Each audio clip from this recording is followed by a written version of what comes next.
Buenas noches, amigos de Cocaine Bear, el programa Buenas noches. número 1 de ciencia ficción, aunque algunos lo nieguen, ¿viste? ¿Alguien me negó ahí? Falta la gente malintencionada, que Al duda. que dudan de la verdad, weón. ¿Cómo están, amigos? Joel y Kutu Rufian, con una flor en el sombrero. ¿Cómo estamos? Bien, buenas noches. Buenas noches.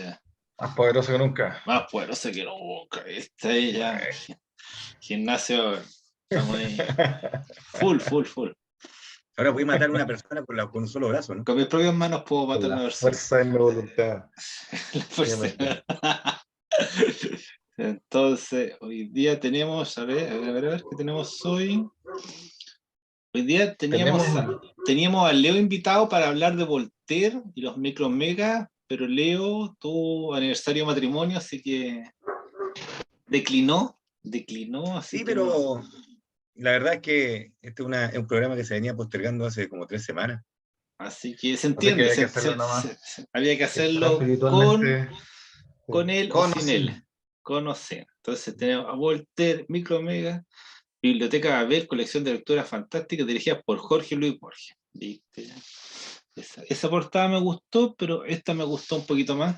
Esta es la clásica, así como del... No sé si la del hombre renacentista es como... Este es como del conocimiento oculto. Es como el sabio alquímico es un grabado clásico que logra cruzar la esfera celeste y llega a entender ahí los mecanismos del cosmos. Los mecanismos, Los los mecanismos cósmicos. ¿Viste? Claro, sí, ese es un concepto precientífico. O sea, Claro. Y ahí la ciencia nos permite hacer eso. ¿Y sale cuánto sale este libro? ¿3 euros? Dice ahí. De euros.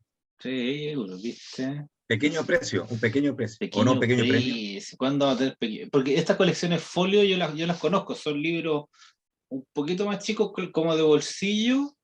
El papel, ¿cómo se llama este papel? Que es como medio pulp, así como de pulpa nomás, no tan elaborado, pero sí son económicos. Pues no, esto es una colección francesa que acá no tenemos. Porque yo creo que dentro de todo, ahí la presentación del Jack Van der Heuvel debe ser como más larga que el Micromega, weón. Así como. Sí, puede ser. El Puede ser. Micromega. Es que eso es uno de los Puede ser temas que haya un de... desarrollo. Puede ser que haya un desarrollo de las ideas de Voltaire, los orígenes del micromega, ¿Cierto? las influencias, etcétera. Es cierto, es como ese libro de Stanislas Lem que se llama, ¿te acordáis? Vacío absoluto. Y Ha cuenta sido una perfecto, ha sido obra, perfecto. Vacío perfecto ese, que cuenta como que hay una obra que está magistral que la introducción tiene más páginas que la misma obra, porque es tan rica. 900 páginas de introducción y la obra tiene 40 páginas. Así como la weá, así como... Luego hay uno de Pascal Quignard, que igual es francés, que el Bute, que tiene como 40 páginas, y para llegar a las 100 justitas tiene un prólogo de 20, y después tiene un posfacio de 30 más, y hay una ilustración entre medio, saludo a los amigos, luchando para llegar a las 100 páginas y tampoco lo logran. Pero no, está bien, pues, se hace lo que se No, puede. sí está bien. Ese libro es muy bueno, a mí me gusta. Hay que ganarse el pan. Hay que ganarse el pan. A ver, ¿y quién más Sí, tenemos acá? Ahí tenemos al joven Voltaire. Ahí, mira. Mirada iluminada ahí, sonrisa tranquila, hombre sereno. Y bueno, hay mucho que decir de Voltaire. De hecho, lo que me había comentado Leo, que él había un poco salido de la esfera de Micromega y quería contar historias sobre Voltaire, racionalismo, así. Y yo igual había encontrado una historia de Voltaire, po. Entonces igual quería contarla, que era la de... porque como el problema clásico es cómo alguien logra dedicarse a la literatura o a la filosofía. Entonces, cómo alguien se entrega plenamente a las humanidades. Por ejemplo, el tío de Schopenhauer, él tenía un patrimonio, heredó un patrimonio de parte de su madre con la que vivía peleando, de hecho. Pero era un patrimonio que era algo así en plata de ahora, como 3 millones de euros, que no, que no es poco. Ah, No, ah, claro, así se manejaba relajado. Steve Schopenhauer. Y Voltaire era de una familia más o menos buena, pero perdía mucho la plata. Era bueno para jugar a las cartas.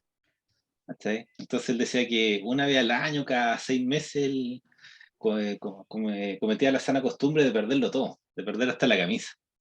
Oye, Entonces, qué sabio, qué es sabio. un hombre sabio, po. Entonces ahí Sí, dice, la de todas loable formas. costumbre de quedarse sin unos centavos una vez al año, dice. Esa es una historia que le Ah, había contado a su amante. Pero Voltaire, en ese tiempo, la corona francesa, todavía no le habían cortado la cabeza, instituyó una lotería, ¿ya? Y Voltaire encontró que ¿Verdad? había, Esta historia es muy buena, weón. encontró una trampa en la lotería, porque como Sí. que era un poco como acciones, así como instituida sobre una propiedad, todos podían comprar boletos, pero los boletos no tenían el mismo valor. Entonces había boletos caros y boletos baratos. Entonces Voltaire se nos movía para comprar todos los boletos baratos para tener una buena chance de ganar la lotería. Y de hecho la empezó a ganar contra algunos socios. Entonces, no sé, pues eran 10.000 boletos y Voltaire compraba 7.000. Entonces ya tenía posibilidades de 7 a 10 de ganarla. Y de hecho la fueron ganando repetidas veces. ¿Y cómo era? Y a ver. Y lo hicieron muchas veces hasta que se dieron cuenta que había trampa. ¿Cachai? Por ejemplo, una vez un premio de 1.000.000 de francos y al final ya estaban, yo todos se la sabían, entonces habían como 13 ganadores por ocasión. Y al final la suspendieron, pero decían que entre todas estas veces que hizo la lotería arreglada, se ganó 500.000 de francos, que igual es una fortuna importante para la época, como que se hubiera ganado, no sé, pues como 500 millones de dólares por estar ahí haciendo las movidas. Entonces se compró esa pequeña casa mansión, ahí como ya, para estar más o menos bien y dedicarse a la literatura, pues, a la arte, que era Qué buena, Voltaire, que era lo más ídolo. importante para él, porque esto lo hizo joven, Sí, ¿cachai? sí. No sé qué edad lo hizo, pero como antes de los 30 ya era millonario, ¿cachai? Le hizo la movida con lotería. Pero por un buen fin, ¿eh? Qué lindo eso, ¿eh? Que por un buen fin. Claro, porque dijo, ¿qué va a estar trabajando? ¿O qué va a estar ahí pasando pellejería? Y no, Pero güey. interesante eso que el bueno no acumuló riqueza por el afán de acumularle o acumular más, sino para poder sorrear. ¿Cachai? Eso es lo mejor, bueno.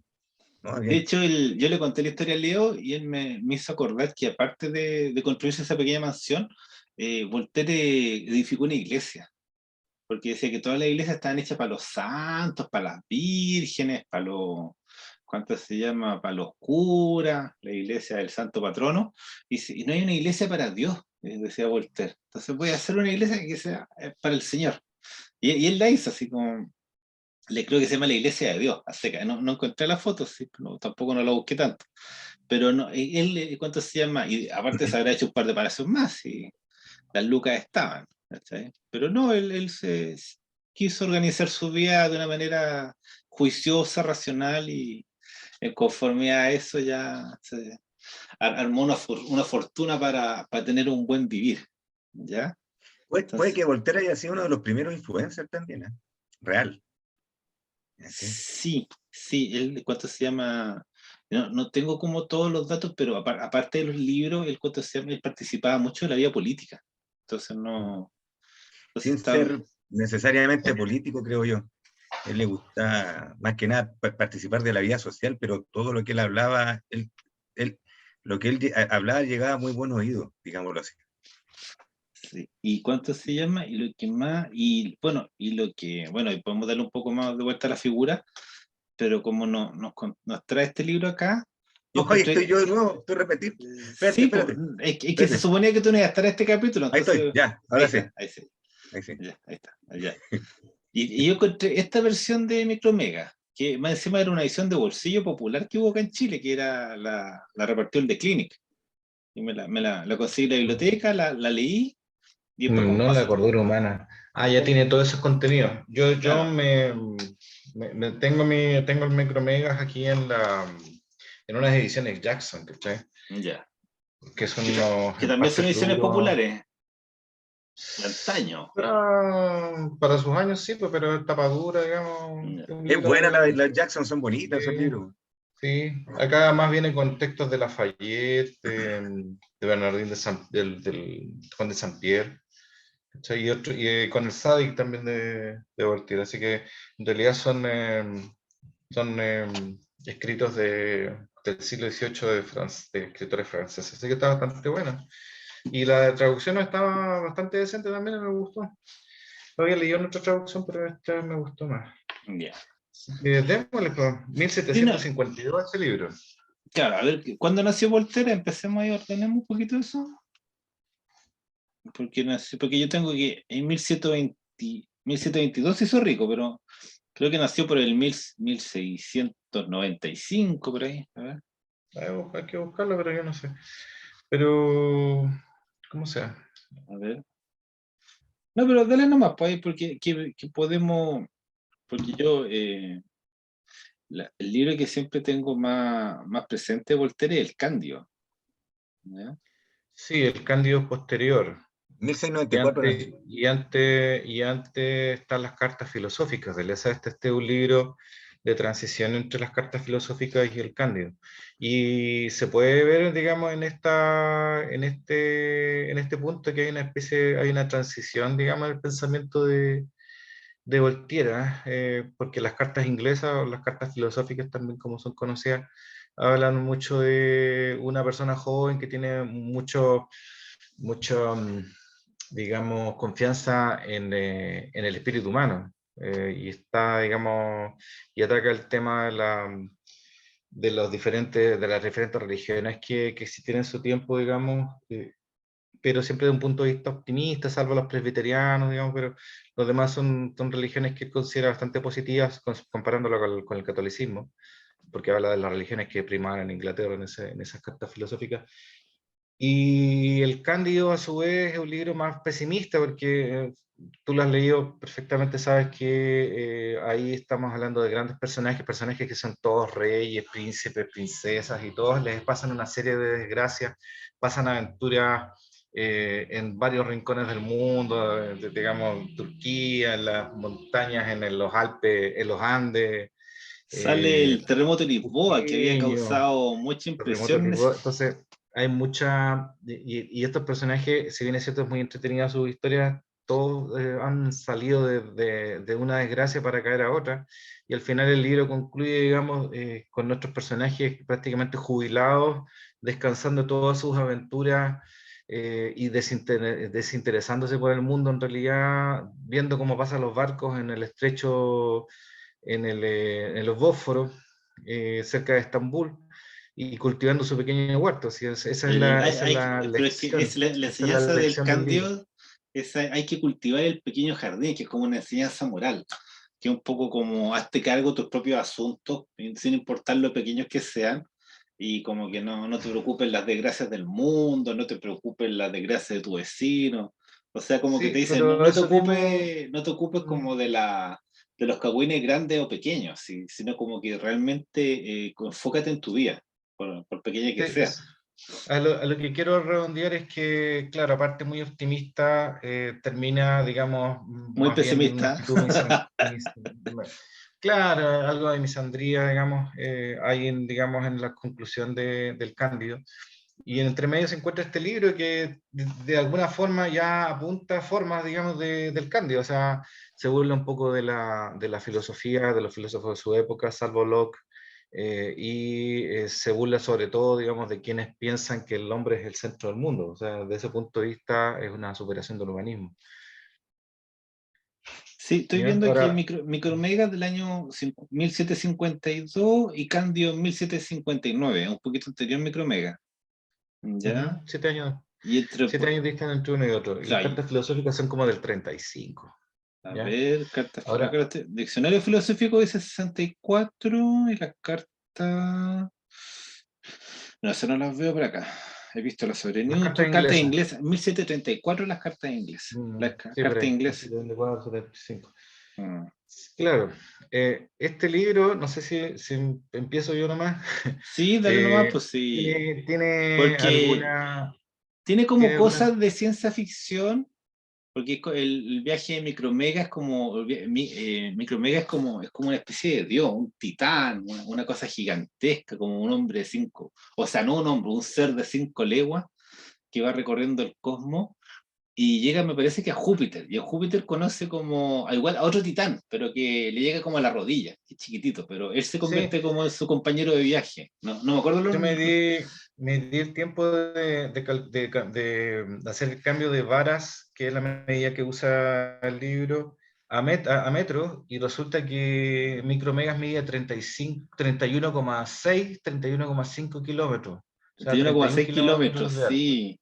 Claro, Y el amigo 31,6 kilómetros. me irá 10 kilómetros, ¿no? 1300 metros el de Júpiter, pero déjame hacer una introducción respecto a eso, porque son ideas, claro, es una forma novedosa en que lo plantea, pero no. El micromegas tiene una inspiración, que es los viajes de Gulliver. Sí. ¿Ya? En los viajes de Gulliver, que habla de un personaje que va a lugares, digamos, va viajando de un lugar a otro y que va conociendo. Bien, hay que ver que en este viaje se plasman algunas ideas que están presentes en sus tiempos, porque aquí hay algo que no sé no sé si lo hemos conversado, pero las ideas de vida extraterrestre visitándonos empiezan a dar vueltas en ese tiempo, con Kant. Con Kant. ¿Por qué con Kant? Hay un libro de Kant que se llama Historia Natural y Teoría General del Cielo, que si no me equivoco es de 1755, ¿Ya? y que el cual Kant tiene una teoría y en eso se adelanta Laplace respecto de cómo se generó el sistema solar. Por eso le llaman al sistema, digamos, la forma digamos, la teoría de que explica la formación del sistema solar le llama el sistema Laplace-Kant. El Kant era un genio, por cierto. Y él plantea, aparte de esa teoría de generación del sistema solar y de la galaxia en definitiva, plantea sus teorías respecto de si hay planetas habitados o no. Y él dice que sí, y que además dice otras cosas también que son interesantes porque también se ven acá. Dice, por ejemplo, Kant que en este libro Teoría General del Cielo, que supone que las formas que todos los planetas del sistema solar están habitados y que las formas de vida que se alejan del Sol son las más avanzadas, y por lo tanto nosotros estamos en una situación intermedia entre los habitantes de Mercurio y los habitantes de Júpiter. Cuestión que se plasma en que los habitantes de Júpiter en este libro efectivamente son más avanzados que nosotros. Y además que el visitante que viene de Sirio, que viene de una estrella mucho más lejana al Sol, es insuperablemente, digamos, mayor y más poderoso que nosotros. Entonces, esas ideas, digamos, de que existan seres extraterrestres y que sean más poderosos que nosotros a medida que se alejan del Sol, viene de Kant. Y luego, digamos, están las influencias, como te digo, de Jonathan Swift, Sí. que se notan en el libro en diferentes costuras, porque en varias partes, digamos. No sé si lo digo, pero, por ejemplo, en el... A ver, ¿cómo lo explico? Sí, no solamente, digamos, el viaje de un lugar a otro, sino que también en ciertas posturas filosóficas también que tenía Jonathan Swift a lo largo de los viajes de Gulliver, porque en los viajes de Gulliver también hay una trayectoria que empieza con un optimismo respecto del ser humano, hasta que al final hay una decepción respecto del ser humano, digamos, y por eso Jonathan Swift, al final de su obra, trata a los seres humanos como yahoos, como seres salvajes, porque en la última isla, la única isla que él quiso vivir, el personaje de Gulliver, de Lemuel Gulliver, que era el personaje, era precisamente en la isla de los caballos, la isla donde vivían los Wiggins, que son unos caballos inteligentes y que conviven con los seres humanos, que son los Yahoos, que son seres salvajes, que son seres involucionados.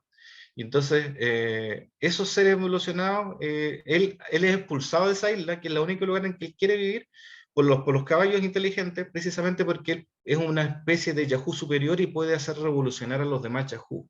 Entonces lo expulsan de esa isla. Entonces, también en el viaje hay un arco, digamos, que es de maravilla y de decepción respecto con lo que va encontrando. Eso, ¿Cuánto se llama? Ese tema y- igual es interesante, podríamos retomar, agarrarlo de inmediato porque ¿cuánto se llama? Esta decepción, esta misandria que sale a colación en el Cándido, se repite también, y yo me estaba acordando un poco de lo que pasó con Swift al final de su vida. Al final de su vida, Swift estaba estaba ciego y creo que estaba como en una especie de hospicio, así como tipo convento y pasaba todo y claro, como tipo de esos hogares de ancianos, donde tú podías salir a tomar sol, podías darte una vueltecita, jugar a las cartas con los otros viejos, pero no, Swift pasaba, y esta historia, esta anécdota la cuenta Borges, pasaba encerrado en su celda, así como en su celda de castigo, así. Entonces, de repente decían, ¿estará vivo? ¿Estará muerto? Entonces, tenían como que acercarse. A ver, se acercaban ahí y se escuchaba como un murmullo, así como, como que como si Swift estuviera rezando. Entonces, ¿qué onda si qué está rezando si este no es como ateo? Y empezaban a escuchar y se escuchaba así como que había una retaíla adentro. Dice, ¿qué está diciendo? ¿Qué está diciendo? Y se escuchaba a Swift muy despacio decir, soy el que soy lo que soy lo que soy. Así como que Swift al final había perdido fe en todo lo humano, pero seguía como aferrándose a al sí mismo, al self que hablan en el psicoanálisis. Entonces repetía un poco como el dios en el Éxodo, cuando ahí le pregunta a Dios quién es, y dice, no, yo soy el que soy. Entonces, esas son las palabras que repetía Swift, porque a mí me interesa en esta parte, así como lo que tú dices, así como el nihilismo que sale de Candio, el desencanto el desencanto del final de Gulliver, el propio desencanto de Swift, ¿cuánto se llama? Esta como postura de aquel que conoce el mundo termina abominando de él, así porque encuentra siempre más decepciones ¿cuánto se llama? Que aventuras, que bienaventuras. Entonces, ¿cuánto se llama? No, Sí, hay como que hay un punto ya como de interés para marcar, porque en el fondo este igual es un viaje, no me acuerdo exactamente cómo termina, pero igual sí. siempre, porque Bueno, en este recuento, ¿cómo se llama? Parece que el menor la cordura humana también es como un viaje, y el viaje termina muy en desastre, ahí que le dicen que no viaje, igual viaja igual y le pasan puras desgracias, así como y que eso va en consonancia también con el hecho que en la antigüedad no se viajaba, ¿cachai? No había turismo porque los caminos estaban llenos de salteadores, de ladrones, de asesinos, entonces era peligroso ir de una ciudad a otra, o sea, había que ir en caravanas, ahí, ¿cuánto se llama?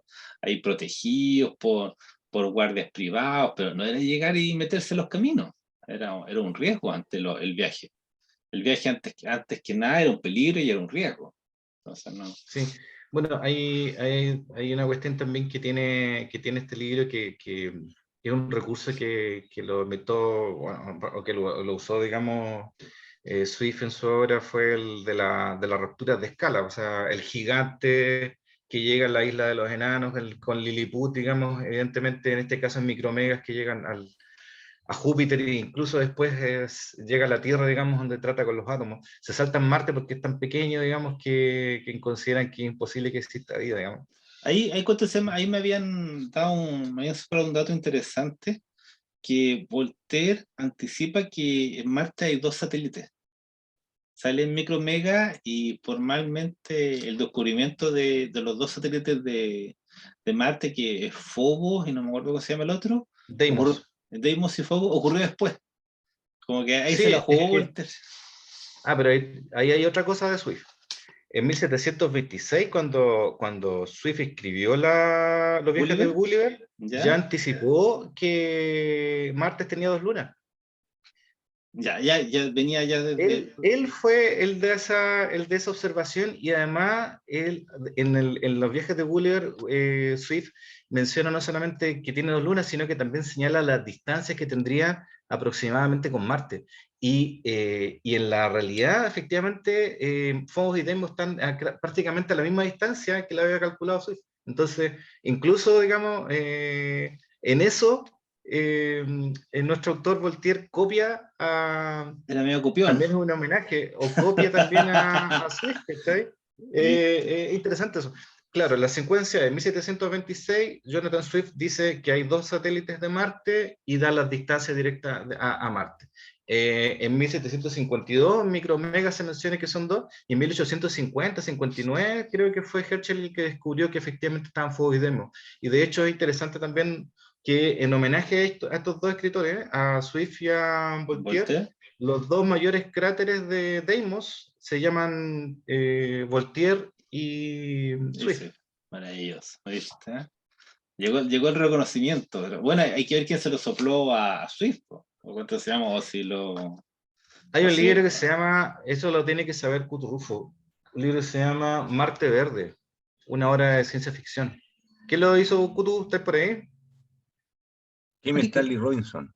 Ah, Ya, en Marte Verde hay una conversación entre los personajes respecto de cómo es posible que Jonathan Swift haya descubierto que Marte tenía dos lunas. Y uno de los personajes da una propuesta. Dice que es por un asunto de simple aritmética, porque ni Mercurio no tiene luna, la Tierra tiene una, y Júpiter se supone tenía cuatro, entonces, o cinco, y por lo tanto correspondía que Marte tuviera dos. Esa es la explicación que una dan. simetría. Por simetría. Simetría. Y bueno, después llega este Micromegas con, ¿cómo se llama el acompañante? Se me olvida la acompañante de Micromegas. Pero llegan ellos Ah, dos a la Tierra y son yo me tan acuerdo que era el grandes, secretario de la academia nomás, de Júpiter, de Academia de Ciencias de Júpiter. claro, y son tan grandes que no logran detectar vida. Porque para ellos la Tierra es una planicie nomás, una planicie así, y las montañas son como unos conitos, ahí no, pero no, y creo que como con unas pinzas, así con la punta de los dedos, al final logran agarrar una ballena. Dicen, mira, ¿viste que hay vida acá? Es como una especie de microgusano para ellos. Sí, hay algo que se mueve acá, así como que, pero tienen mucha esa imposibilidad de contactar con la aparente vida inteligente que es la Tierra. Sí, Así el como, descubrimiento de la humanidad es fortuito porque digamos, muy Deus Ex Machina, justo se le cae se le rompe un collar a Micromega de diamantes. Y estos diamantes, digamos, estos trocitos de diamante, le permiten, digamos, usarlos como lupa a Micromegas y a su acompañante para observar más de cerca estos bichos y descubren primero la ballena, después descubren un barco y después se dan cuenta que el barco tiene movimiento y se emocionan mucho, digamos, y ponen el barco sobre la uña, ¿cierto? De Micromega para poder observar efectivamente cómo se movían esos átomos. Así se produce el descubrimiento, digamos, de que existían seres vivos. Y justamente era un barco que, por acomodo de la historia, venía con una delegación de filósofos, ¿cierto? Que fueron a hacer estudios al Polo Norte. sí, sí, Y eso ocurre en el mar Báltico, según la historia. sí. ¿Y cuánto se llama?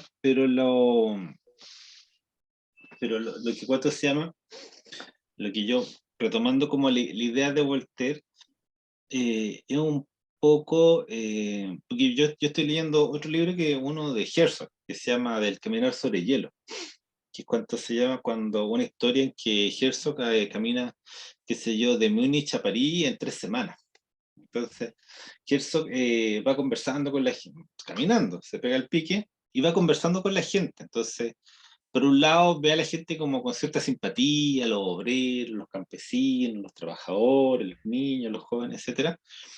Pero al mismo tiempo establece una cierta distancia, así como ellos son ellos y yo soy yo. Yo soy como el hombre que va caminando por el mundo y ellos son los que viven anclados a un pueblo, a una localidad y probablemente y rara vez van a salir de ahí. ¿Cachai? Y sobre todo mentalmente rara vez van a salir de ahí. Entonces, ¿cuánto se llama? En todos estos autores como, ¿cuánto se llama? Iluminados o elevados, que miran con cierta distancia a la humanidad y ahí yo creo que surge como una vez un poco una socarronería, que es como una incapacidad como para verlos Como para iguales, justificarlo. como pares. Claro, Mm. sí.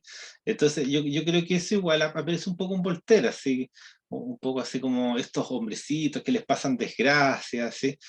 Pero desde esa posición privilegiada La pregunta ahí es como, ¿podemos realmente ver las cosas o simplemente siempre nos va a ganar la distancia? El hecho así como este micromega que es tan grande que necesita ayuda como de lupas, de lentes, para poder ver al otro, po, en este caso, así como a los seres humanos. O sea, es una cuestión de perspectiva.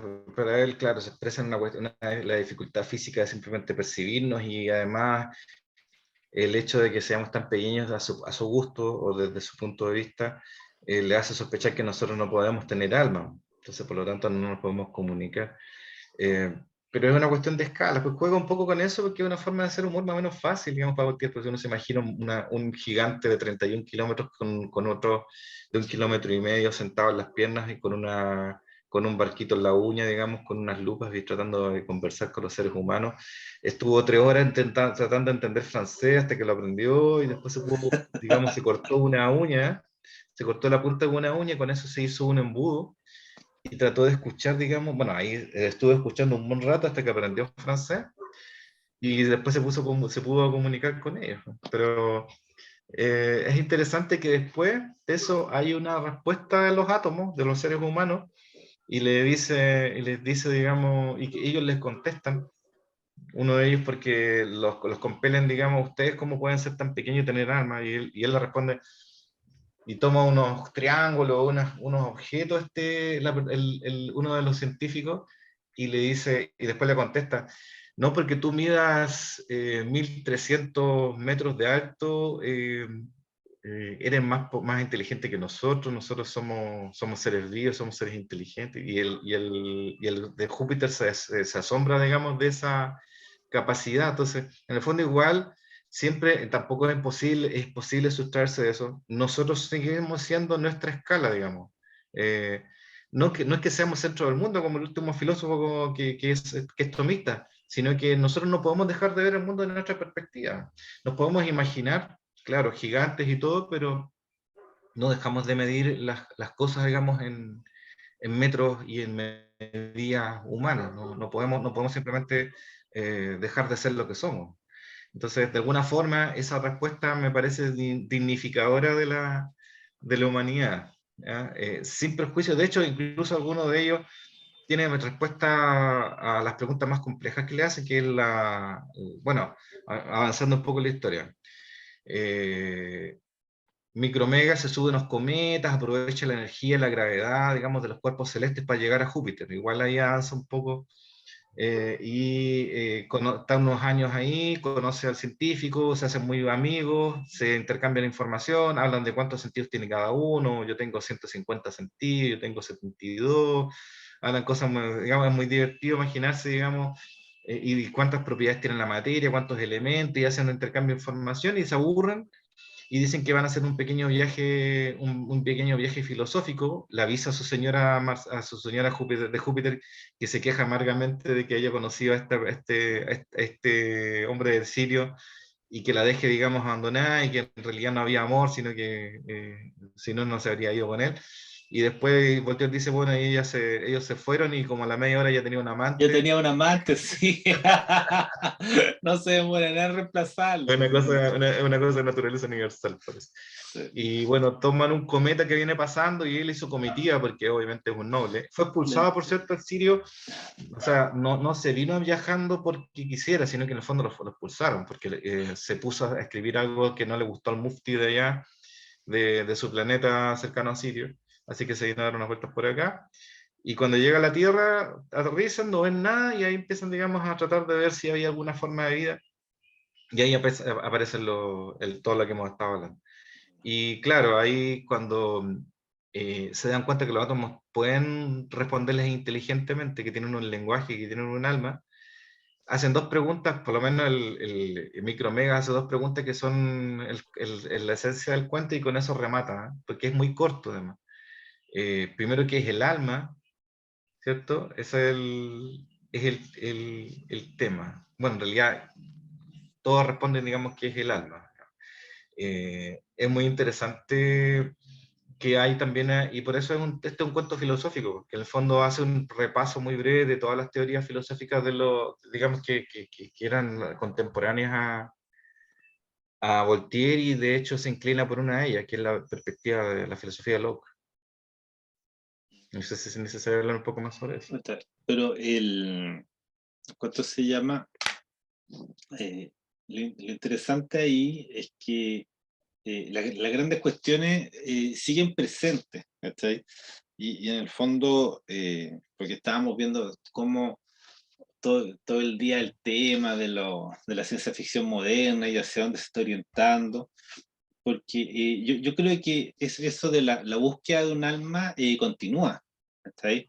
Independiente de la respuesta que en ese momento puede dar Voltaire, de acuerdo a las filosofías de la época, la pregunta sigue en pie, ¿ya? Y de hecho, las respuestas que tú puedas ofrecer se pueden un poco desechar. Lo que importa es la pregunta en sí misma y cuáles son las intenciones, la forma en que ahora se está tratando de responder, que es lo que decíamos en la mañana de cómo todo el tema de la ideología de género y del feminismo, en cuanto se llama. Entonces, toda esa cuestión de que la esencia misma de la persona es algo que no es oculto, sino que es manifiesto.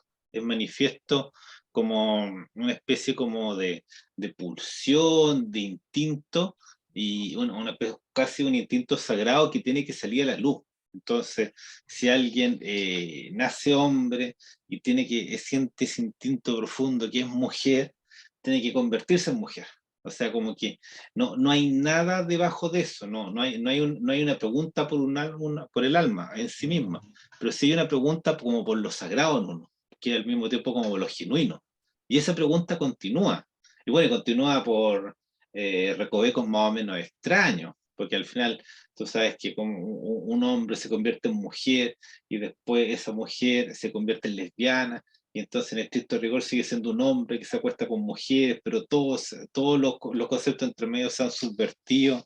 Entonces no, ya es todo muy bizarro, pero la idea así como acerca de nuestra esencia sigue ahí en pie. ¿Sí? Aunque claro, cada vez más lejos, porque uno lo asocia el alma con algo que está en el interior. Pero el interior es como ya ¿cómo se dice? Un misterio develado. En el interior del cuerpo hay órganos, hay vísceras, está la oscura sangre corriendo, pero no hay una idea espiritual de lo que podríamos ser, ¿ya? Y eso igual en Voltaire todavía está. Y yo creo que hasta Nietzsche está. ¿Ya? Yo creo que en Nietzsche desaparece esa idea de como que hay algo más dentro de nosotros que, como dicen en el Superi, que algo que es invisible a los ojos. ¿Ya? Pero en ese momento, estamos hablando del año siglo 1752, siglo XVIII, todavía está presente. Sí, bueno, aquí es lo que le damos dignidad, porque si uno reclama derecho, lo hace desde un punto de vista, desde algo que merece un respeto. Entonces, estamos hablando de dignidad, ¿cierto? Pero uno no puede predicar dignidad de un pedazo de carne, porque uno mismo no se califica así. Es extraño, po. Nadie, por más materialista que sea, se califica como un pedazo de carne, ¿no? No empiezas tú a ver cuáles son los ingredientes para ser un ser humano, sino que lo calificas como un ser humano y inmediatamente te remites a una categoría de ser, digamos, que es superior a la de los meros agregados físicos. Entonces, hay una contradicción ahí, porque en el fondo, ¿a qué le damos dignidad? O sea, ¿a qué? Aquí le damos supremo valor. A algo que es una alma que se encuentra atrapada en un cuerpo, que en el fondo es el alegato que se hace cuando se dice que estamos atrapados en un cuerpo, y por lo tanto, si yo soy un helicóptero atrapado en un cuerpo de hombre, yo sigo siendo un helicóptero, que es más o menos la forma en que se están razonando las cosas. Entonces soy algo que no soy yo, o sea, no soy algo que no es mi manifestación física. Incluso en ese caso, no soy lo que yo soy en mi manifestación física, sino que me remito a algo que yo aspiro a ser. Espero que los demás respeten eso que yo aspiro a ser como si yo lo fuera realmente. Y por eso John Gray habla de nuestra deriva platónica, que esta es una más de las derivas platónicas que han existido en digamos, en toda la historia, desde Platón mismo, pasando por el cristianismo. Esto no es más que una deriva platónica. Ahora, Oye, nosotros no somos, o somos la suma de nuestras cualidades, o tenemos un centro. O sea, Por eso se condenaba a Galileo en su oportunidad, porque pensaba en el atomismo, pensaba que éramos solamente un conjunto de átomos y por lo tanto no teníamos un alma, no teníamos algo que fuera o que perteneciera a una cualidad superior. Y si somos eso, entonces ¿cómo podemos predicar dignidad de aquello? O sea, ¿qué nos hace mejores o peores que alguien, digamos, o que cualquier otro objeto de la naturaleza? Entonces, ¿en qué momento podemos predicar sobre nosotros algo que no podemos predicar de otros seres? O sea, Eh, yo pienso que la discusión siempre está ahí en el, para mí, estaba pensando en lo que ustedes están hablando, y hay temas y, por ejemplo, el alma se considera como algo absoluto, entonces hay una ruptura en lo que es absoluto, sino que en el fondo todo lo que estamos viviendo en este rato como forma de identificarnos, forma de, de ser auténtico o de encontrar nuestra naturaleza, o manifestarla, es como una forma de representar. Yo me represento algo y eso lo manifiesto afuera. Entonces, en el fondo, la parte física o la manifestación no física en el mundo, me refiero no literalmente mi cuerpo, sino mi manifestación en el mundo, es una representación de mí mismo. ¿Ya? Entonces, es la conciencia que se representa y se manifiesta en el mundo físico a través de la interacción con otros seres humanos, a través de modus vivendi, a través de un montón de cuestiones, ¿cierto? Pero eso no eso parte de la desintegración de lo que nosotros entendíamos como algo absoluto. ¿Cachai? Entonces, en este momento, la conciencia no es algo absoluto, el alma no es absoluta, no existe el absoluto. Que es un tema que hace rato que vengo diciendo que deberíamos leer lo que es decirse que se llama el fracaso del absoluto. El sexo o el fracaso del absoluto. Que en este tiempo no existen ideologías, no existen nada que nos represente como algo absoluto, nada que nos identifique como algo absoluto. Somos como tomando en cuenta que el absoluto es el cero, la nada, ¿cierto? Y nosotros somos el devenir de eso, estamos viviendo y estamos manifestando en nuestra vida ese devenir de una forma quizá un poco, pareciera para mí, un poco desquiciada, pero no es desquiciada, yo pienso que es un proceso de madurez.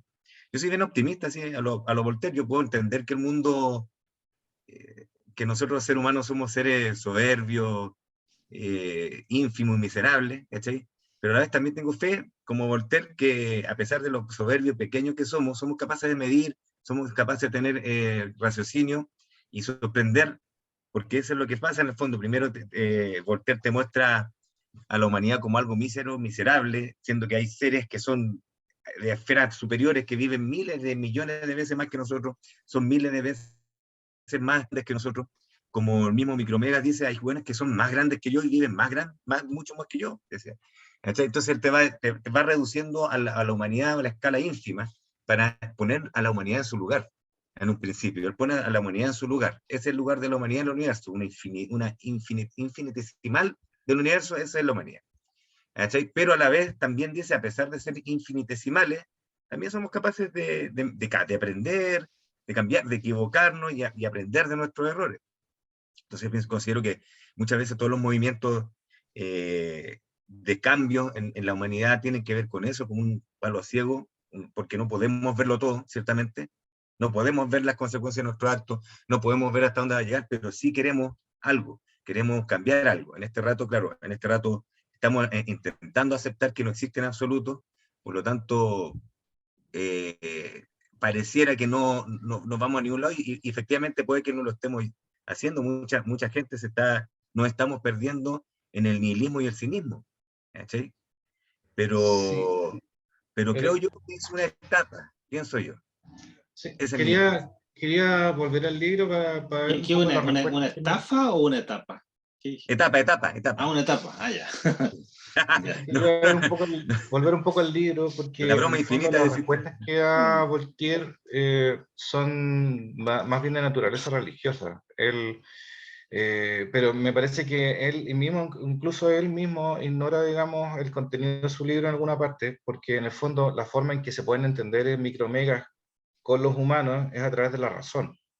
Y entonces la respuesta que tuvo de su siglo para este vacío porque hay que tener presente que después, digamos, de las guerras religiosas, los 30 años, y el sistema, digamos, después de, voy a tener que hablar un poco de historia, después del Tratado de Westfalia, en el cual se construyen los estados modernos, en los cuales se separa el estado el estado de la religión, se pasó a un momento en el cual tenías que tú validar el poder político, y si ya no lo podías validar con la existencia de un ser superior, tenías que validarlo de otra forma.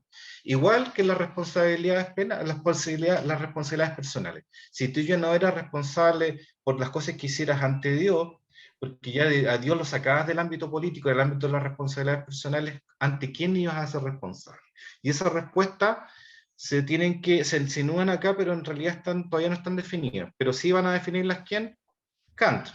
Kant y el propio Locke, que es citado como uno de los pocos inteligentes, digamos, o los filósofos inteligentes que han habido. O sea, la razón es precisamente la forma en la cual nosotros nos podemos entender con inteligencias superiores a nosotros como micromega, y con inteligencias medianas como las señales de Júpiter, y con otras inteligencias como los seres humanos. La razón, entonces, es la esencia de nuestra naturaleza. Y nuestra naturaleza no es necesariamente biológica, sino que es racional. Por eso se habla, hay libros sobre esto, Kant y los extraterrestres, por ejemplo, que Kant fundamenta la posibilidad de una comunidad interplanetaria.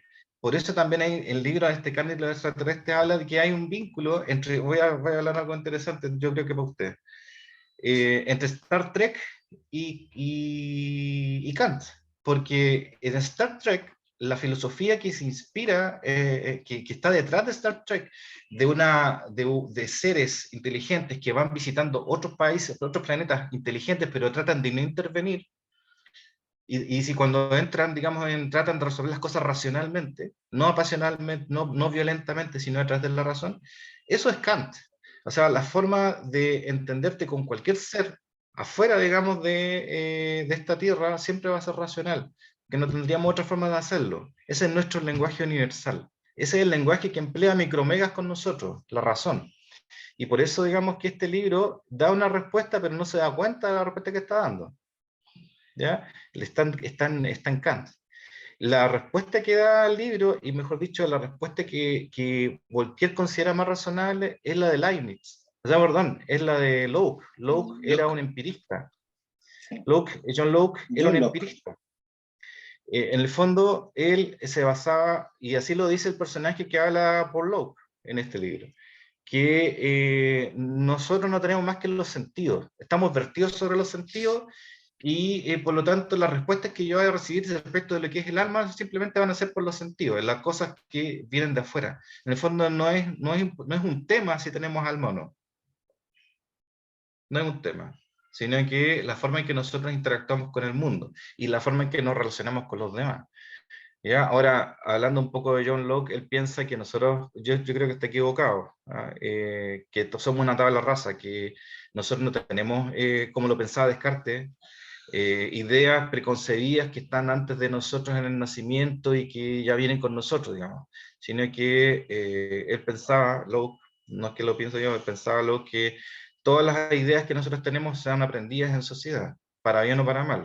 O sea, en el fondo él no decía que nosotros éramos malos naturalmente, ni buenos naturalmente, como pensaban otros autores de su época, sino que nosotros íbamos creándonos a partir de lo que nos socializábamos. Y yo creo que eso tiene razón. ¿Ya? Y entonces la respuesta, bueno, yendo un poco volviendo a las preguntas iniciales, es importante saber que si tenemos alma o no. Yo creo que nosotros ya sabemos que no tenemos alma. Yo creo que los seres, nosotros, los del inicio del siglo XXI, sabemos que no existe algo que se llama alma.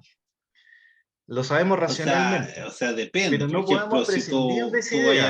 a la academia de yoga y preguntás y vas a tener 20 respuestas distintas y todas más Pero positivas que negativas. yo O creo sea, que nosotros no podemos ahí yo, prescindir de Depende esa de yo creo idea. que sigue dónde siendo, pregunté, yo igual, creo.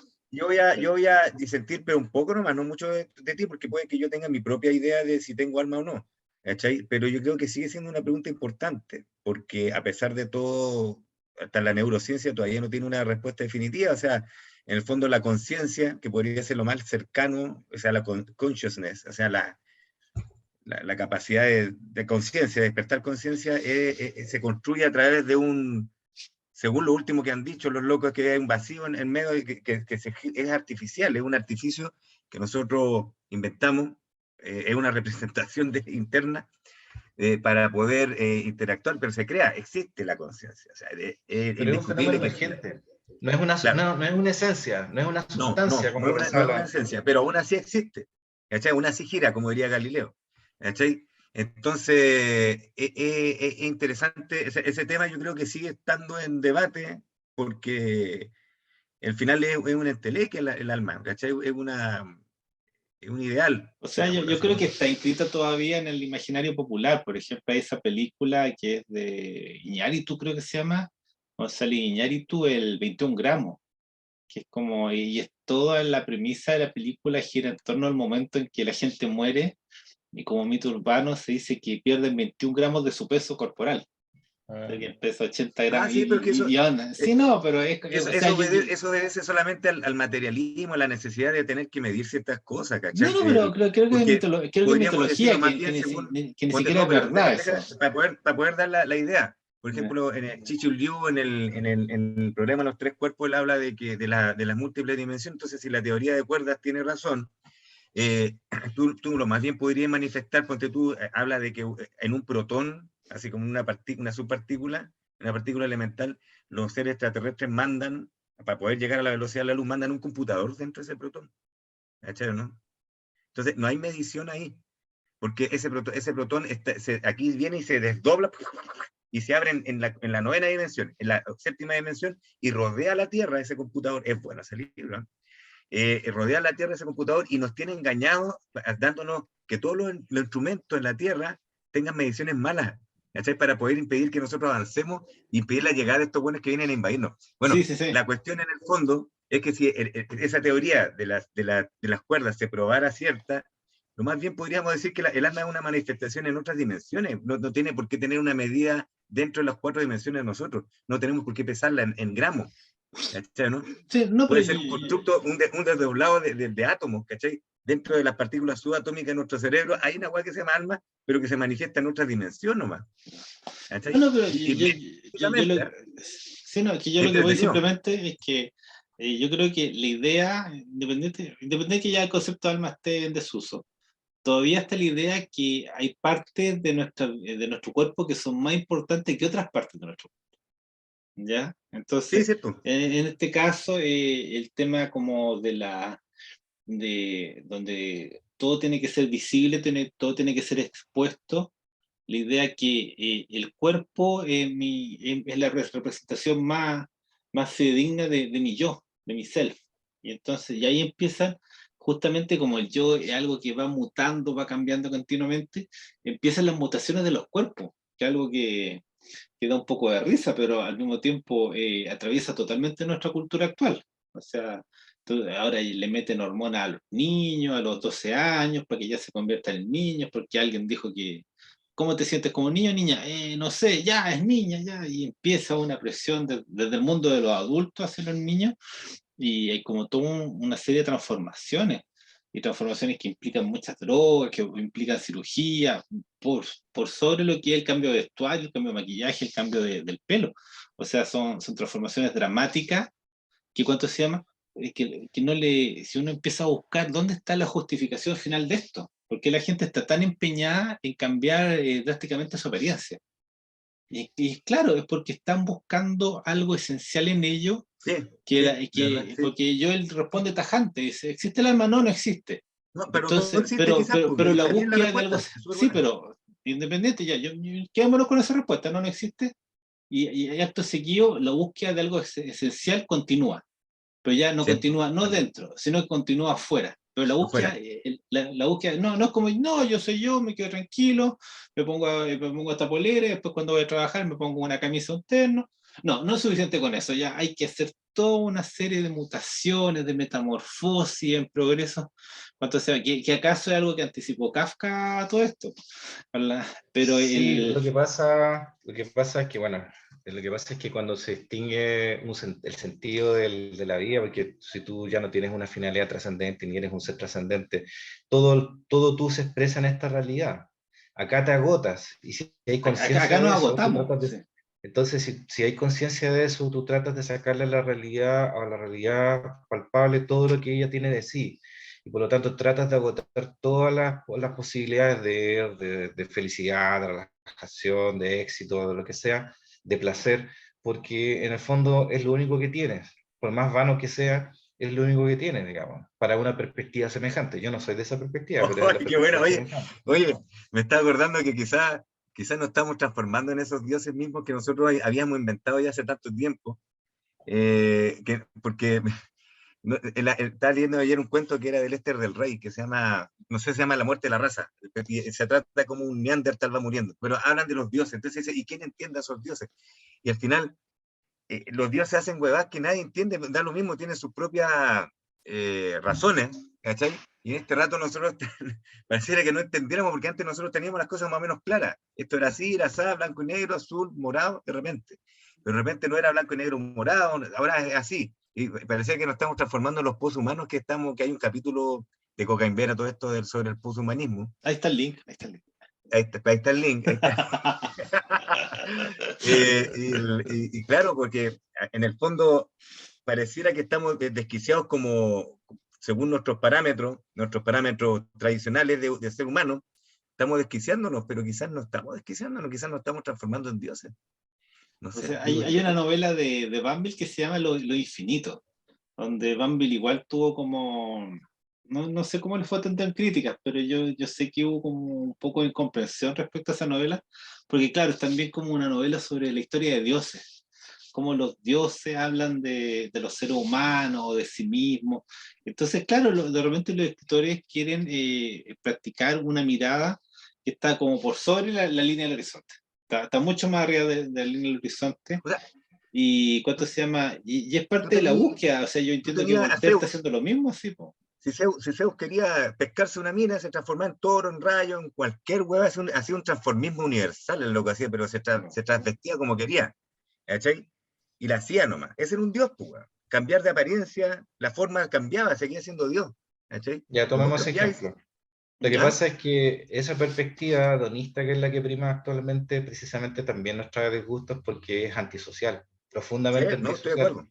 Entonces, el hedonismo, centrarse en uno mismo, uno, yo primero, yo, y digamos, tú te lo mereces, tú estás primero, todo eso es profundamente antisocial. Entonces, cuando uno sigue siendo un ser humano, todavía lo somos, mientras siga siendo un ser humano y sigan existiendo los demás no pueden ser considerados como el infierno, como aquellas personas que te privan de tus derechos, digamos, de ser tú y de ser dueño del universo, sino que los demás siguen también teniendo las mismas pulsiones que tú. Entonces, si estamos en una época complicada es precisamente por eso, porque hay demasiados deseos por satisfacer, demasiado tiempo, poco tiempo para cumplirlo, y además los demás nos estorban para esos fines. Entonces, Sí, bacán. o si, no, si es que no los operativizamos, nos estorban. Ahí Y estoy de eso es acuerdo lo, contigo, y eso es completamente de acuerdo. lo esencialmente antisocial de esa perspectiva postmoderna de la vida, las perspectivas que están privando, de la gente que piensa que todo tiene que ajustarse a sus deseos, obviamente, y si todos pensamos lo mismo es imposible vivir así. Pues Pero es sí, que sí, lo que pasa es si que ese ya es el tema, hay un no, agrietamiento no, social por eso. no hay constante, no hay absoluto, no hay nada que aferrarse. Entonces los seres humanos estamos reaccionando de esa forma porque al final, ¿cuál es el último reducto, la última ancla que tengo? Soy yo mismo. ¿Cachai? Entonces Sí, hay un está abandono complicado, de la es muy razón caótico, ¿eh? también. Es muy caótico. Hay un abandono de la razón también, porque la razón es una facultad que no se emplea. Mira, lo decía mismo John Locke. Nosotros no somos no somos seres racionales, somos seres que podemos actuar conforme a la razón. O sea, tenemos la capacidad de actuar conforme a la razón, pero no somos seres completamente racionales. Somos animales todavía. No hemos superado, digamos, eso, y tenemos que tratar con los demás. Entonces, todavía yo creo que estamos filosóficamente en la misma crisis que hemos estado desde el siglo XVIII. Es decir, cuáles son los parámetros de nuestra conducta. Los abandonamos, cuando abandonamos la religión, abandonamos los parámetros tradicionales de la religión. Los tratamos de reemplazar con los derechos humanos que tienen un fundamento humanismo, humanista, claro. y ese fundamento humanista tiene un fundamento racional también, que es que Claro. las personas, y también tiene un valor operativo en la razón, porque antes era importante que la gente tuviera alma para castigar esa alma en el más allá si se portaban mal.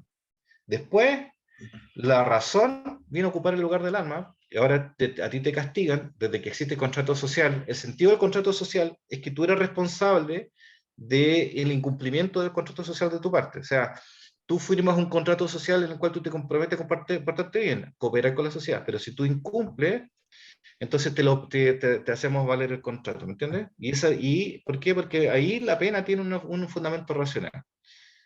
Todas son abstracciones, todas son abstracciones. O sea, obviamente no, digamos, todos sabemos, digamos, que no es así, que la gente no es completamente racional, nosotros no somos completamente racionales, somos seres que podemos usar la razón en determinados momentos de la vida, pero no somos así, funcionamos básicamente en base a pulsiones. Y cómo nos cómo nos tratamos con los demás, en el fondo es una mezcla de nuestros deseos, de nuestros temores, de la razón y también de otras, digamos, de otras formas de control de la conducta. Yo lo trato de enfocar así porque es mi área digamos, de labores, digamos. Ustedes saben, el control social, Pero pero creo que no, pero tiene muchas ahí la cosas. pregunta es si estamos en sociedades donde lo que prima es ese componente antisocial, ese componente de ruptura, donde el otro o es mi esclavo o es mi enemigo, algo que me problematiza. ¿Cuáles son las perspectivas a futuro? Porque no siento que como sociedades nos estemos haciendo más iluminados, estemos leyendo más a Voltaire, sino que como sociedad siento que nos vamos retrayendo cada vez más, un poco como ese mundo de los Yahoo que salía en Swift. O sea, ¿qué perspectiva ven ustedes como hacia adelante, siendo que la sociedad parece resquebrajarse aún más? ¿Cachai? Como desde lo que nosotros recordamos hacia atrás y mirando un poco más hacia adelante. Yo creo que voy a ser un poco, no sé si Drástico, humorístico, drástico, no sé cómo decirlo. desdramatizar. Yo creo que yo te mostré el reloj que el 2029 acá en la cagalla. Entonces, Ah, sí, yo pues creo sí, que como buenos humanos somos hijos del pero rigor, por el cambio climático, no por el cambio por... climático. Por eso digo, Sí. somos hijos del rigor. Va a haber una drástica descenso de la población en el mundo, por lo tanto la humanidad se va a ver obligada a tomar las viejas tradiciones de sobrevivencia. ¿Cachai, no? Va a ser Y esas como son, Last of Us. Así claro, es como... como más, es como para sobrevivir tú tenés que ser un poco conservador y tradicionalista y guardar cierta compostura, digámoslo así, de alguna forma. Sí, yo creo que lo- la, vea, ya, si no pasa eso, yo soy más optimista y pienso que es una etapa de crecimiento, de madurez, ¿ya? Pero, pero en realidad, claro, yo no sé cuánto se puede extender, y ese es el problema. Sí, ¿Cachai? Yo pienso, sí, ese es el tema de las etapas de crisis, que estamos viviendo una etapa de crisis bastante profunda y la verdad es que no se avisora qué pueda pasar porque además los riesgos son muy altos. Una sociedad de riesgo en que cada persona puede significar, digamos, la muerte de muchas más. O, digamos, si alguien se empeña a fondo puede causar mucho daño. Obviamente las perspectivas no son muy buenas. Yo creo que hay que aprender a cultivar el propio huerto, en el sentido literal y en el sentido metafórico. Pero sí, no, sí, está bien, está bien, está bien. Me gusta tu sí. mirada feudalista. Claro, Sí, está porque bien, yo medieval. leí Está bien. yo tengo como otros datos entre medio de que todas estas noticias siempre están un poco pasadas de revoluciones, como esa noticia que salió hace un día que el centro de la Tierra se había detenido. No, es falso, ¿Cachai? es falso. No, pero salió, ponte, en el país de España, o sea, no es que salió en la cuarta. ¿Cachai? El país de España es un diario importante, uno de los más importantes de Hispanoamérica, y salía, la Pero Tierra se detenió. el país está en decadencia. Los países hace mucho tiempo que no es un referente. Ah, Sí, en el fondo no, esa pero noticia, por si Hasta el New acaso, York Times, para bueno, poder, para hay poder una decir una cosa, lo que pasa es decadencia que el generalizada centro, en la prensa. el centro del núcleo empezó a girar más lento y en relación y en comparación con el manto de ese Se núcleo, ralentizado. pareciera que va en Claro. contra. ¿Cachai? No, no, sí, ralentizó. yo me las tomo con una piña colada estas noticias, si no, yo desdramatizo completamente. Pero me doy cuenta un poco de eso, de que se exagera, claro, con mira a vender la noticia, que le hagan clic, a que vean la publicidad que hay entre medio. Entonces, ¿cuánto se llama? Me dicen, y si todo esto no es, ¿cuánto se llama? No, todo es como un fenómeno de histeria, más que nada, son exageraciones, porque yo tengo un amigo que me dice, no, todo esto son exageraciones, así como ya para que nos cambiemos los autos eléctricos, pero eso es, ¿quién gana con los autos eléctricos? Toda la industria del auto eléctrico gana, entonces hay intereses económicos que nos están como asustando permanentemente. Entonces, ¿cuánto se llama? No necesariamente que va a venir la guerra nuclear o va a venir el cambio climático final o la Tierra se va a detener, sino que simplemente hay No, pero gente que nos están manejando como corderos, nos están tratando de para vender allá, para algo. acá, nos asustan. Deberíamos ser Sí, negacionistas, ¿cierto? Hay que ser negacionistas. un poco negacionista, así como, por ejemplo, ya se derriten los hielos, pero ha habido un cambio tan grande, está lloviendo en este momento en Santiago, ¿no? No, hace calor como todos los años, a lo mejor hace un poco más de calor, un poco menos de calor, pero tampoco no hemos visto cosas tan dramáticas, ¿no? Cuando empieza a nevar en Antofagasta, quizás ya debería O sea, preocuparme un no poco sé si es más. dramático, pero ponte tú, hace una semana y estuve allá en Toconao y hablaba con los viejitos Toconao, que quizás no son científicos, no es una referencia al dato duro lo que te voy a dar, pero un viejito que estaba ahí en el Valle Jerez, nos paramos y empezó a hablar de que antes la olla hidrográfica, no lo dijo en estas palabras, pero básicamente me dijo eso, que la olla hidrográfica cubría todo el Valle Jerez, no solamente la quebrada, sino alrededor. Entonces tú podías ver hace 30, 40 años que había un vergel. Más allá de que es No, bello pero y eso hermoso. es porque la minera de arriba le sacó el agua, Ya, pero eso no es por implica un cambio. Oye, pero no es oye, por el, es oye, que por eso oye, es lo que te digo, eso implica un cambio. es un cambio Eso implica, hay un industrial. cambio ahí, hay un Sí, cambio po. ahí. Sí, Hay pues, un cambio, no, no pero sé, no es que porque la minera, loco, el mundo está lleno de minera. ya, pues. ¿Cachai? Entonces, y el lago culiado de Coyahuasi, esa weá hace 20 años, era una weá grande, ahora son charcos, donde las parinas, weón, con cuevas se pueden mojar los tobillos, ¿cachai? Entonces, yo no estoy diciendo, yo no soy Greta Thunberg, ni mucho menos, pero te estoy diciendo, hay huevas que están pasando, hay cambios que están pasando, Sí, pero y hay son culiados que se cambios están quedando asociados callados. a la actividad humana, ¿no? No es como Pero que la Tierra claro, en sí entonces, misma esté cambiando. Eso es como el punto pero que pero uno. si el cambio climático se trata que está asociado a la actividad humana, de eso se trata todo. Sí, pero te dicen ¿Cachai? como que va a ser una No digas, catástrofe o final, sea, yo te que entiendo que va. tú quieras negar. Dale, neguemos, quizás no va a quedar Mira, la cagada, no va a explotar la Tierra, ese no es ¿cachai? el punto. Es que, mira, yo creo que hay una exageración de la capacidad que nosotros tenemos de afectar el clima a nivel mundial. ¿Ya? Yo creo Eso que sí, es, efectivamente eso hay cambio no. climático, pero que nosotros, bueno, me voy a tomar el auto y ya con esa hueá cagué a alguien en Camboya, No, weón. no estoy hablando de esa cuestión. Yo no estoy No, hablando de, me pero escuchaste hablar de autos, no, estoy hablando hay de mucha un lago que está instrumentalización seco, estoy hablando de de un la río weá. que está seco, Pero ¿cachai? yo No creo estoy que hablando de un auto, ¿cachai? yo a lo que voy es que el ecologismo extremo también, digamos, desconoce los avances de la civilización. La mayor parte de las cosas que se han hecho, digamos, y claro, los daños colaterales, pero se deben a que hay gente que está viviendo mejor ahora, digamos, gracias a esas cosas. O sea, puta, para hacer cualquier cosa, o sea, todo nuestro nivel de vida tiene un costo, ha tenido un costo. No creo que lo podamos mantener. Vamos a ver si hay algún tipo digamos, de tecnología en el futuro que nos permita vivir mejor o al menos mantener el nivel de vida, pero es difícil. En las circunstancias actuales necesitamos varios planetas para vivir como vivimos actualmente. Pero tampoco hay que ser catastrofistas, me parece. También hay una deriva apocalíptica ahí de que bueno, en cualquier momento se incendia todo el mundo, una cosa así, Pero o que vamos a qué es lo que morir de tío John Gray sed. nos Yo creo que ahí advierte? Que no tenemos que. hay un aprovechamiento de eso. Hay O gente sea, que se aprovecha. igual, O sea, es evidente, por ejemplo, que en Europa pusieron a esta chica Thunberg y a otros más para la gente de las energías Limpia. alternativas para poder sacar recursos del Estado para financiar sus propios negocios y tiran a esta gente ahí adelante. Es evidente. Es un Y eso lobby. también es evidente que eso no le convenía a Alemania. Y ahora es evidente porque ahora que están pasando frío, ahora no tienen cómo echar a andar sus máquinas, su empresa, y han subido los costos de todos sus productos, de sus insumos. Es evidente que eso no le convenía. Y si había que hacerlo, no había que hacerlo así, había que hacerlo de alguna otra forma. Sí, igual Entonces, yo me voy hay por que tener la... cuidado con la manipulación. Pero de esa weá da lo mismo que Chucha esté ganando plata. A mí, francamente, me importa un carajo, weón. Si a mí esa weá, a mí no me interesa. A mí me interesan las cosas que yo veo que están pasando. Que yo veo, yo no tengo a Greta Thunberg acá en la esquina diciéndome weá y yo creyéndole a la loca. Yo voy allá y veo una weá seca y veo otra weá seca allá y digo, puta, esta weá es real, no es mentira. ¿Cachai?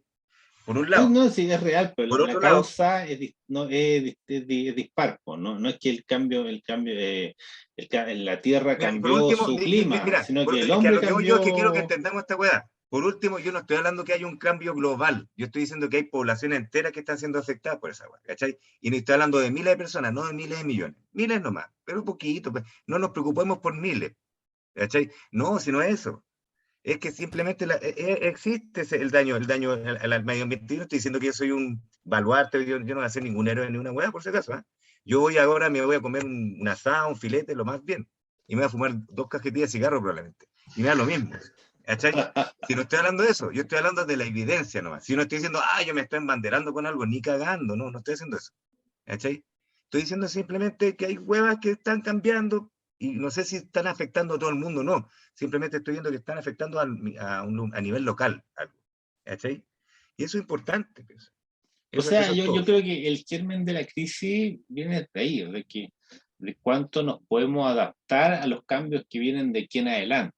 Entonces en la medida que porque uno puede vivir de muchas formas distintas, así como que la gente vive en la India, la gente vive en Nepal, la gente vive en el Ártico, hay muchas formas que el ser humano se puede adaptar a su medio ambiente cambiante y seguir viviendo. Entonces, yo siento que muchas veces estas crisis de las que hablamos son simplemente de resistencia al cambio. Así, no sé, por ejemplo, el otro día fue a la pastelería a comprar un pay de limón, 17 lucas un pay de limón, no, te aguantas loco. Dije, ya, yo hago un pay de No, si limón están todos locos, weón. y lo hice en la casa y me salió 3 lucas el pay de limón, ¿cachai? Por poner un ejemplo. Entonces, hay ciertos niveles de adaptación que a lo mejor estamos pasando por Oye, alto. el pan ¿Cachai? está a 2.500 pesos acá. 2.500 pesos. Sí, no, yo no, como muy poco pan, así que me da lo mismo. Casi no como. Entonces No, pero no. tómalo como una referencia. Una referencia, precio de referencia. Sí, yo agarro una lluvia integral y la divido en 4, así, y con eso ya como 2 días a la semana. No, No, la sí, raja, pues, está sí, bien. pero no, pero es que yo creo que hay procesos adaptativos entre medio que estamos quizás muy pegados, enquistados en una forma de vivir y no queremos ver nuevas perspectivas. Entonces, claro, decimos, esto es el apocalipsis. No, esto es un llamado a cambiar un poco de vida. El Herzog que ese día dijo, yo uso el automóvil ¿cuánto se llama? Algo así como un 50% menos de lo que lo usaba hace 10 años. ¿Cachai? Entonces trato de ir a pata, de que me lleven un Uber o de que ir en tren, trato de moverme menos, de forma de usar menos mi Lo que hago auto. yo. Claro, entonces no. O sea, hay medios, ¿cachai? Y hay gente que no se baja del auto ni pelearla. O sea, acá en el condominio hay que sacar la basura para afuera y la gente saca la basura en su auto, ¿cachai? Agarra el auto, abre la maleta, le echa toda la basura y se Qué va para hueva. afuera, ¿cachai? Y son 2 cuadras, güey. Y yo voy con mi carrito, así, llego hasta afuera, saco la basura y estoy al lado de puros güeyes en auto. Y llenan, Oye, y llenan, y llenan su auto de basura, entonces, ¿qué es esa weá? es interesante lo que tú dijiste, porque igual lo puedo hacer la relación con el micromega que estamos hablando, que en el fondo, Volvamos a Micromega. sí, no, Sí, sí, pero bueno. es importante, porque el mensaje final de Voltaire, quizás no hay varios mensajes, pero uno para que yo estoy rescatando en este rato es, o sea, no nos cerremos. Lo que hace Micromega es no cerrarse nunca a las posibilidades. ¿Cachai? Y él va y me investiga, y a pesar de que él tiene un prejuicio frente a la Tierra, tiene un prejuicio claro, esta weá no está habitada, y si que está habitada, los buenos no tienen alma. ¿Cachai? Esos son uno sobre otro, pero él va destruyendo cada uno de sus prejuicios de una forma racional, y él habla que quizá, claro, y dentro de esa perspectiva, para él lo racional era bueno, ¿ya? Siempre y cuando estuviera movido por un espíritu generoso, que no tiene quizás que ver con el alma, sino que con una virtud que es la generosidad. ¿Cachai? Él dice, Micromega ciertamente era un loco, un catedrático, un investigador, toda la cuestión, pero él no se cierra las posibilidades de poder dialogar o descubrir cosas nuevas. Eso es importante, pienso yo, y darle oportunidad a ser en apariencia inferiores, pero al final son iguales, porque claro, entiende que lo único que lo iguala es la razón, ¿cierto? Lo que iguala a uno con otro. Sí, eso que dijiste tú está en la fundamentación en la metafísica de las costumbres, de Kant, Kant. que en el fondo el fundamento de la ética está en la buena voluntad, ¿no? Esa es toda la wea. Sí, a todo Pero esto a mí no estaba me viendo parece que... que la tenga tanto, sino que es más bien un tipo curioso. Lo que a mí me parece que es chistoso el remate del libro, que es que habla el tomista y dice que toda la naturaleza, el universo y todo fue creado para el disfrute del ser humano. Y esa weá que es el mandato del Génesis, digamos, de que todos los animales, todo está creado para el disfrute del ser humano, evidentemente es risible. Yo creo que nos podemos reír con micromegas de eso. Efectivamente, nosotros no somos el centro del mundo, nunca lo hemos sido, y creo que deberíamos dejar de pensar en eso, y también dejar de preocuparnos tanto por nosotros mismos, porque en realidad el planeta va a vivir perfectamente sin nosotros. Sí, me acordé que, Eso lo que dicen cuando llega también, el micromega a la Tierra, el buen piensa que la vida dominante eran las ballenas y después piensa que eran los barcos. eso, Está bien. eso igual se lo escucha a Gerso. Gerso dice, si la Tierra va a seguir sin nosotros, no dramaticemos Ujú. esto, si van a estar los ratones, van a estar las cucarachas, van a estar los Quizá que otra weá. reptiles, ¿cachai? No vamos a estar nosotros, pero la misma Tierra va a seguir, y todo el efecto oscuro de nuestra influencia igual va a desaparecer. De Sí, hecho, Claro. hay un documental que se llama La Tierra sin humanos, que es bastante exitoso, que es como del Discovery. La gente tiene un poco ese morbo de saber cómo va a ser la Tierra sin ellos. Entonces sale Nueva York en 50 años más, en 100 años más, en 5000 años más, y al final ya como que vuelve a ser plano la isla de Manhattan, así ya no hay nada, ya la influencia de los humanos desaparece por completo. Entonces, Ujú. eso de repente igual es parte de nuestro narcisismo, de que como especie estemos tan empeñados en no desaparecer, en nunca pasar de moda, porque obviamente si tú te sobregiras en tu cuenta corriente, te llama tu ejecutivo, oye, te pasaste aquí, esto no está funcionando. Entonces a lo mejor como raza también estamos sobregirados y deberíamos aceptar eso, porque todos los años sale esa noticia de que, no sé, pues en junio, en mayo, en abril, ya nos gastamos todos los recursos del año. Así. Y después estamos en deuda para todo el resto del año, estamos sacando recursos que no deberían, que ya no están disponibles. ¿Cachai? Entonces, igual de repente es como que hacer un poco de crítica, de autocrítica, sino, o sea, ¿cómo es posible que desaparezcamos, que suframos más o que pasemos penurias? Bueno, porque como especie nos sobregiramos, po. Y ciertamente estas cosas, siempre dicen, hay 100 empresarios que son dueños del 90% de todo, y la mayor parte de la responsabilidad es de esos tipos, no de uno. ¿Cachai? Claro, pero uno está arriba del barco también. Entonces entender que el barco navegó de esa manera.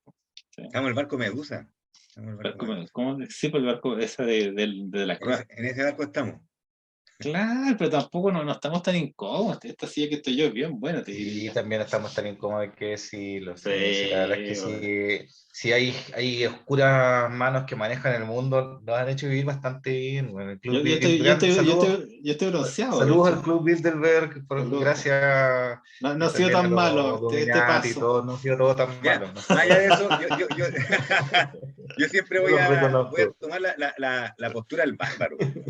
No la parte suicida, pero la parte a pesar de eso, igual uno puede seguir criticando todo. ¿No? Sí, No, sí, por ejemplo, disculpe que esté tan pegado con Herzog, pero fui a verlo 2 veces la semana pasada. Él decía, dijo, no sean tan intelectuales, decía Herzog. Miren las cosas.